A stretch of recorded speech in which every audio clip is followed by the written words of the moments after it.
자, 여러분들 그 이런 법 저런 법 코너는요. 이제 아시는 분은 아시죠? 벌써 오늘이 4회 방송이더라고요. 이게 4번째 방송이에요. 그래서 아시는 분 아시는데 이런 법 저런 법은 뭐냐면요. 우리가 이제 알지 못하는 어떤 법률 정보들, 그러니까 현재 시행되고 있어서 우리 생활에 적용되는 법률뿐만 아니라 국회에 계류 중이거나 내지는 국회의원들이 뭐 입법 발의한 그런 법안들, 사회적으로 이슈가 되는 어떤 그런 법률에 대해서 좀 소개해 드리는 그런 코너입니다. 자, 오늘 시청자분들이 이제 좀 많이 관심을 갖지 않을까 싶은데, 교수님 오늘 어떤 법률인지 그 주제가 어떤 법률에 대한 것인가요? 자, 오늘 이 시대를 살아가는 남녀노소 할 것 없이요. 특히 직장을 다니는 근로자들은 네. 반드시 알아야 할 법이 하나 있습니다. 아, 네. 그래야 피해를 안 보거든요. 네네. 이게 바로 근로기준법이 되겠습니다. 네네네.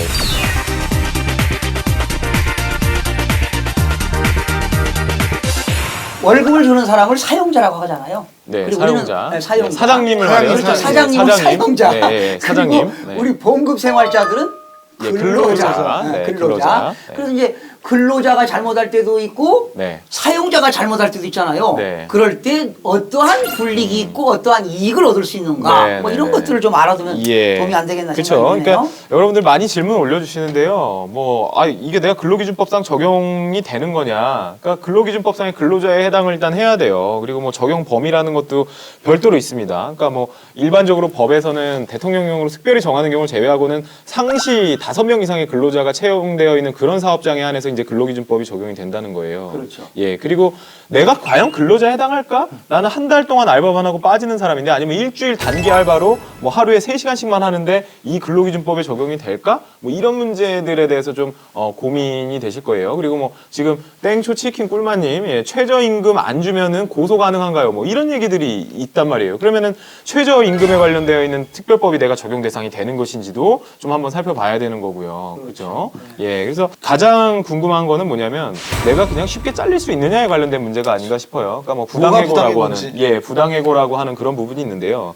사실 그 부당해고가 어떤 경우에 이제 부당한 건가요, 도대체? 말 그대로 부당해고예요. 예. 아무 잘못도 없는데 네. 해고시키는 게 부당해고 네. 아니겠어요? 그러니까 예전에는 사장님이 야, 너 나가 이러면 그냥 나간다고 생각을 하고 지금도 너네 타고 나가요. 근로자는 약자니까. 네. 지금도 너 나가 그러면 나가지 뭐 내가 이거 부당해고 아니에요 갖고 뭐 복지 신청한다. 이거는 대기업이나 그쵸. 중견기업 이상의 그런 레벨에서 벌어지는 일이 아닌가? 대기업도 아니요, 그렇잖아요. 아주 그래? 특수하지 않는 이상 근로기준법은 공기업이 가능하지 지금 않을까 말씀드린 싶어요. 대로 네. 뭐 5인 이상이라고 네. 하지만 네. 4인, 5인 이하 사용자와 근로자 한 네. 사람 간에도 네네네. 근로기준법 적용해요. 예, 그러니까 제 얘기는 뭐냐면 근로기준법이 없어서가 아니라 현실적으로 부당해고라는 게 비일비재하게 일어나지만 이거를 적극적으로 다투려는 노력을 하는 분들은 대단히 드물고 그렇게 다투어서 복직을 하더라도 이게 그렇잖아요. 내가 부당해고를 당했어. 근데 회사를 상대로 소송을 해서 이겼네. 그래갖고 복직이 됐어요. 그럼 그 회사를 제대로 다닐 수 있겠냐는 거예요, 현실적으로. 현실적으로 대부분 다 얼마 못 버티고 그만두죠. 예. 문제는 거기서 끝나는 게 아니라 괘씸죄에 걸려서 그 업계에서는 발도 못 들여놓는 네. 그런 그리고 뭐 상황도 이상한 비일비재하니까. 동네로 막 그 전근이 뭐 이렇게 그쵸, 보내잖아요. 뭐 지방 발령. 예, 보직도 대단히 후진 보직을 내려버리고.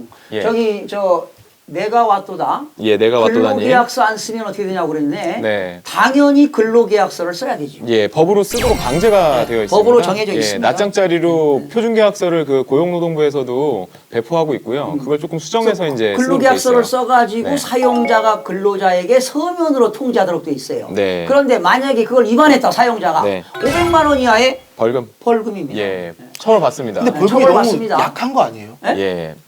벌금이 너무 약한 거는 사실이에요. 그러니까 500만 원 정도로 사업하는 사람이 뭐 그럴 수 있는데 그냥 근로자 500만 원 수가 줬다 치고 쟤 자르겠다 뭐 아니면 나 계약서 제대로 안 쓰겠다 이러고 말면 그냥 끝나는 거 아니에요? 아니죠. 계약서를 써야 원칙인데 네. 계약서를 안 쓰고 채용했다는 거죠. 그러니까. 이것도 근로기준법상 위반이라는 거죠. 그러니까 500만 원 그냥 물고 그냥 안 써버리는 그런 사람들도 있지 않을까. 그런 기업들도.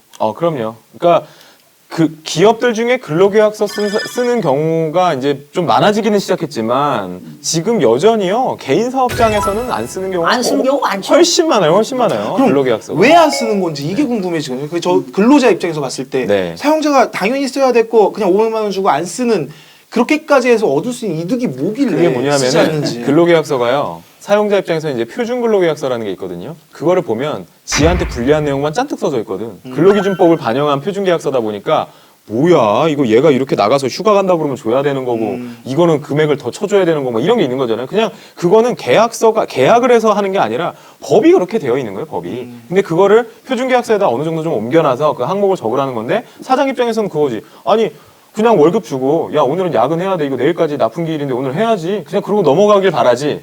그래 오늘 야근을 해야 되니까 오늘은 시간에 비례해서 내가 얼마를 더 줄게 이러고 싶지 않은 거예요. 그러니까는 계약서에다 남겨놓고 싶지가 않은 거예요. 사장 입장에서는 그냥 내가 주는 만큼만 받아라. 요즘 들어서 근로기준법에 대해서 일반 시민들이 관심 갖기 시작했던 게 여러 가지 계기가 있긴 한 것 같아요. 네. 뭐 알바천국 그 광고에서 뭐 최저시급 얼마다 이러면서 그 해리가 나와서 막 네네네. 하는 거 광고들 보면서 아 최저시급이 지금 현재 이거구나 예. 뭐 이런 걸 알게 되고 또 뭐 최근에 드라마 송곳 같은 드라마나 네. 아니면 웹툰인데 웹툰 네. 보면서 아 근로기준법에 관련된 것들이 이런 것들이 있구나. 네. 해고는 쉽지 않은 거구나. 네. 뭐 이런 것들을 알고 있긴 하지만 네.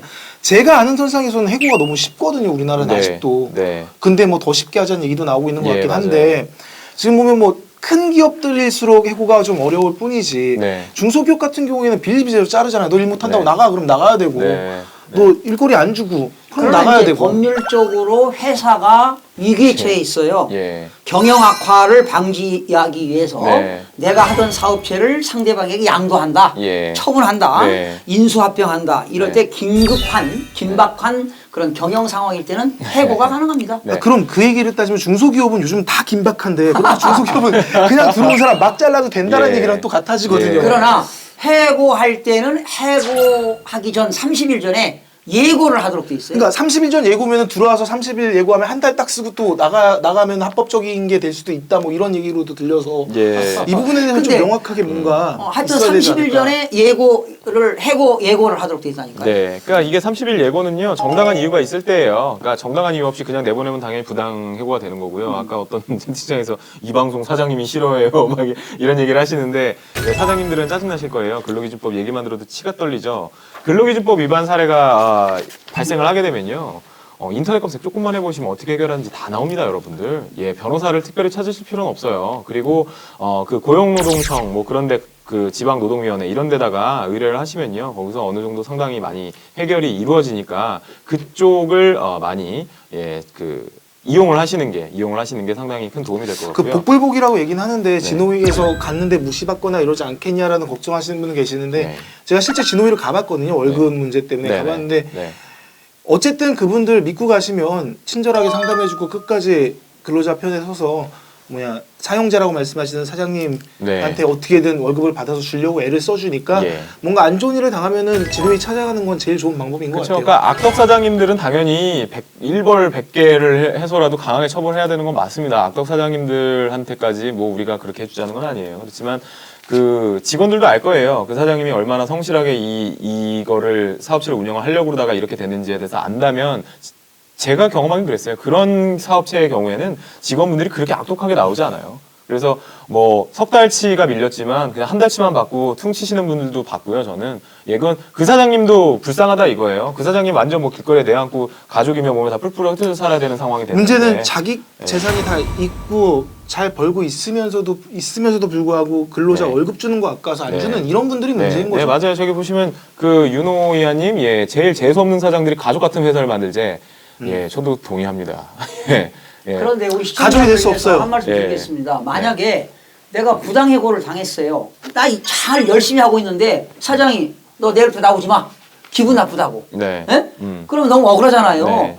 그랬을 때 지방노동위원회에다가 구제 신청을 할 수 있는데 네. 그 기간은 3개월입니다. 그러니까 3개월 네. 이내에 네. 구제 신청을 했어요. 네. 지방노동위원회에서. 네. 그러면 노동관이 다 조사를 신문할 거 아니겠어요? 네. 사용자도 부르고 근로자도 불러가지고 합법적인 정당한데도 해직을 시켰다. 네. 이렇게 되면은 그동안에 피해본 거 월급 줘야 됩니다. 예, 그렇죠. 지금 트롤 멘붕님께서 부당해고 당해도 더러워서 신고 안 한다 이 말씀하시는데 아니요. 신고해야 돼요. 그러니까 저도 같은 생각이에요. 그러니까 네. 더럽고 힘들긴 하지만 이런 것들을 신고를 안 하니까 지금 사용자들 그 사장님들이 배째라 하는 거거든요. 그렇죠. 네. 그러니까 뭐 어느 게 맞냐 틀리냐 우스갯소리로 나 이 업계 이 바닥에서 너 발도 못 들이게 할 거다라고 협박하시는 분들 계시는데 그럼 그 바닥을 바꾸면 되죠. 네. 모든 사람들이 거기에 동조할 수 있고 부당한 거에서 부당하다고 얘기한다면 그 바닥이 바뀌는 거죠. 네네. 그 바닥을 바뀔 수 네. 있게끔 하려면 기본적으로 네. 내가 부당한 건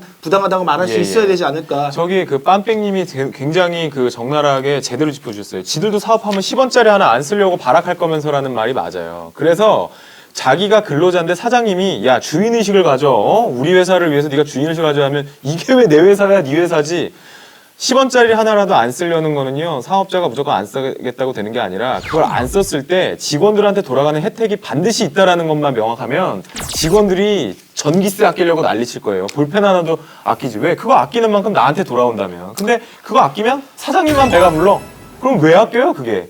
그러는 순간 사장님 배만 불린다고 인식되는 순간 직원들은 그게 복리후생이에요. 물 막 쓰고 전기 막 쓰는 게. 그러니까 엄밀히 따지면 저희가 그걸 너무 많이 봐왔잖아요. 네. 예를 들면 우리 뭐 6.25 이후부터 60, 70년대 막 산업 붐 일으켰을 때 대기업 지금 대기업이 됐던 그 기업들 다 근로자들이 열심히 한 거란 말이에요. 네네네. 근데 지금 막상 뚜껑 열면은 그 밑에 근로자가 뭐 정당한 대우를 받으면서 뭐 부자가 됐다는 소리는 없고 네. 그분들은 지금 막 뭐 로열 패밀리다 막 이런 소리 네. 들을 정도로 네. 완전 거물이 되어 있잖아요. 그러니까 아주 정당하고 합리적인 분배가 이루어지지 않다 보니까 네. 오히려 못 믿게 되는 거죠. 그렇죠. 그런 불균형 속에서 태동한 거라고 보셔야 돼요. 근로기준법이라는 것 자체가. 그러니까 같이 잘 먹고 잘 살겠다고 얘기해놓고 나서 왜 우리는 이렇게 늘 근로자로서 쪼들려서 노동자의 삶을 살아야 되냐. 그러니까 지금도 아직도 그런 해결이 되지 않는 것을 법률을 만들었는데 문제는 이 법률을 우리가 제대로 집행을 못하고 있다는 거죠. 고발, 신고 이런 것도 제대로 많이 못하고 있는 상황이고. 그래서 이 법을 많이 적용을 해서 여러분들이 어떤 불편함이나 부당함이 없어야 되는 게 아닌가 이런 생각을 해봅니다.